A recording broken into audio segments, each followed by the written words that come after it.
Hi, I'm Warren Farrell, and I'm the author of The Boy Crisis. And I started my research on the boy crisis about 20 some odd years ago. And when I first proposed it to the publisher, I said, I'm going to look at 10 major causes or contributors to the boy crisis. And after about 15 years of research, I ended up with realizing that I had explanations for those other contributors to the boy crisis, but I saw that more than in any other way, the boy crisis resides where dads do not reside. And I saw that when fathers are not involved with their family, boys, that is the single biggest predictor of boys committing suicide. I saw that when boys and girls are 9 years of age, they rarely commit suicide and do it equally. But between the ages of 10 and 14, boys' suicide rate is twice that of girls. Between the ages of 15 and 19, it is 4 times that as girls. Between the ages of 20 and 25, it is 5 times that of girls. But it's almost a very high percentage of boys who have minimal amount of father involvement, or what I call dad deprived. I don't think no boy or girl is fatherless. That's why I call it dad deprived.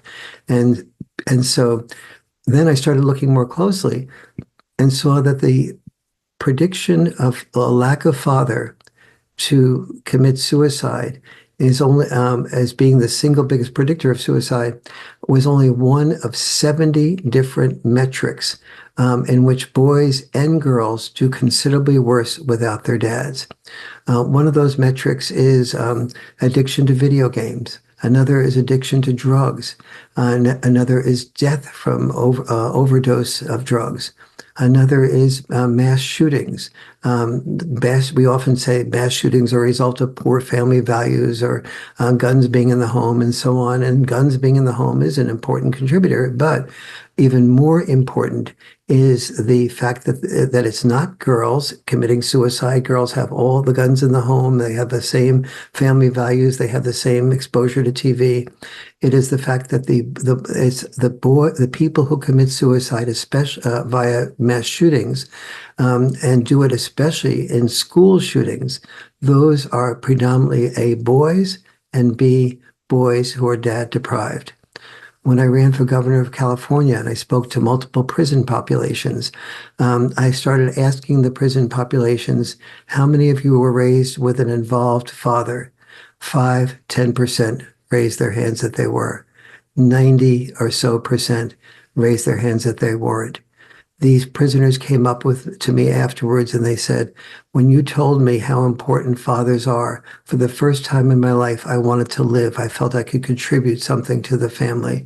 That was not I felt I was worthless. But when you talked to me about how useful I could be with the family, now I want to get home and make sure I prevent my children from making the same mistakes that I made. I feel like I'm of value. These were guys with muscles twice the size that I'll ever have, with tattoos, with tears in their eyes. And it was just very powerful to me to see how when dads are told they are needed, they become like soldiers that are told in each generation's war that you are needed to prevent this country from falling under Nazi rule. And what do men do when we're told we're needed? We go out there and we're willing to kill and be killed. But now we're asking fathers to love and be loved. And we need to say to the world that the involvement of dads is a 3-party issue. It is helpful to the children beyond what we had ever suspected. It is also a woman's issue. We don't want women to have to be able to feel overwhelmed by raising children while they're trying to do a job, and they often feel like, I can't do that job well enough to be happy with what I'm doing. I can't raise the children well enough to be happy with what I'm doing. Women need fathers' involvement. But the most important thing I discovered is that the reason that dads don't get involved very frequently is they don't feel needed, but they also don't understand the differences between what dads contribute to the parenting process and what moms contributed to the parenting process. So, for example, dads are far more likely to roughhouse, tease, encourage risk-taking.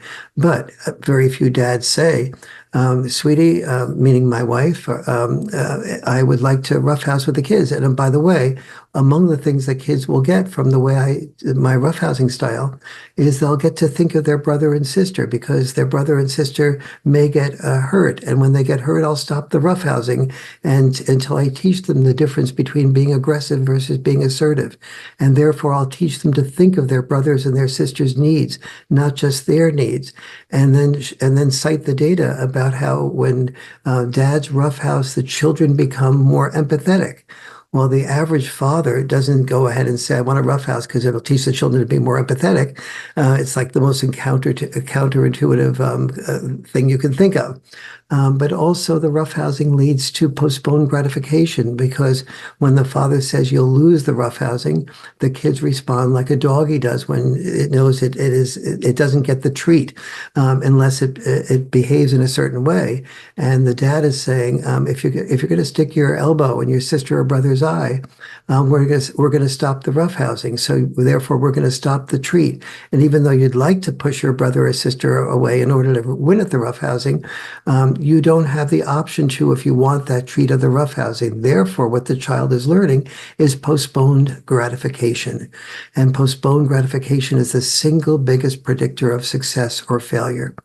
And so if you read any part of the Boy Crisis book, particularly focus on the contributions that dads make to the family, but especially the differences between dad-style parenting and mom-style parenting, and how it contributes to postponed gratification, how it contributes to empathy, how it contributes to boys and girls both being able to know the difference between being assertive and aggressive, understand what the unique contributions of dads are, but then instead of talking to the mother about this in a way that says, I'm superior, I ask you to talk to the mother about it and say, here's the contributions I make, and also respect the contributions that moms tend to make.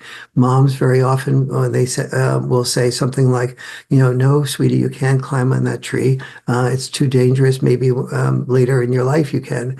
And the dad will say, well, you can climb the tree, but be careful. Mom's right, that it's dangerous. But the checks and balance parenting, which is what is really needed, is where dads and moms work together to be able to say, you can climb the tree, okay, but not above this level. And you can climb the tree if your dad is willing to be out there underneath the tree to protect you from being killed if you fall out of the tree.